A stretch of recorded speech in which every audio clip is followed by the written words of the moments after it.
Hi friends, ఈ రోజు మా చెరువులో రొయ్య పిల్ల అనేది వేస్తున్నాము. మీరు చూడొచ్చు, ఈ విధంగా అయితే మేము వేస్తాము డ్రమ్ములు పెట్టి. అయితే కొందరు అయితే ఏం చేస్తారంటే ఆ చెరువులోనే దిగేసి అందులో ఈ ప్యాకెట్లన్నీ వేసేస్తారు. మీరు చూడొచ్చు, ఇవి రొయ్య పిల్లలు అనేవి చాలా చిన్న సైజులో ఉన్నాయి అనమాట. ఈ సైజులో చెరువులో అయితే వేస్తారు. ఈ విధంగా డ్రమ్ముల్లో ఆక్సిజన్ అయితే పెట్టేసి ఆ విధంగా నీళ్ళు తోడేసుకొని అయితే ఆ కవర్లను అయితే మొత్తం కోసేయాలి. కోసేసిన తర్వాత అయితే ఆ నీళ్ళు అనేవి చెరువుల్లో అయితే తోడేయడం అయితే జరుగుతుంది. ఇక నుంచి చెరువుల్లో మేత కొట్టడం, మెడిసిన్ కొట్టడమే ఉంటుంది. ఇది వరకు అయితే గట్టు బాగా చేయడం, చెరువు బాగా చేయడం అయితే ఇలా జరిగింది. చెరువులలో కొందరు ఉదయం పూట పిల్లని వదులుతారు, అలాగే కొందరు సాయంత్రం వదులుతారు, కొందరేమో రాత్రి వదులుతారు, కొందరేమో ఉదయాన్నే 4 గంటలకే వదులుతారు అనమాట. మేమైతే ఉదయం 5 గంటలకు వదిలేము.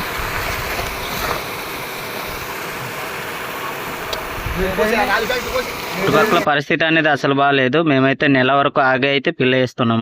ఫ్రెండ్స్, మీరు చూడొచ్చు, బాబాయ్ వాళ్ళు అయితే ఈ విధంగా అయితే వదిలేస్తున్నారు పైప్తో. ఆ డ్రమ్ములో ఉన్న వాటిని అయితే ఇలా తోడిస్తున్నారు. చెరువులో మొత్తం రొయ్య పిల్లని అయితే తోడిస్తున్నారు. వీడియో మీకు నచ్చినట్లయితే ఒక చిన్న లైక్ అండి, ఒక చిన్న సబ్స్క్రైబ్ ప్లీజ్.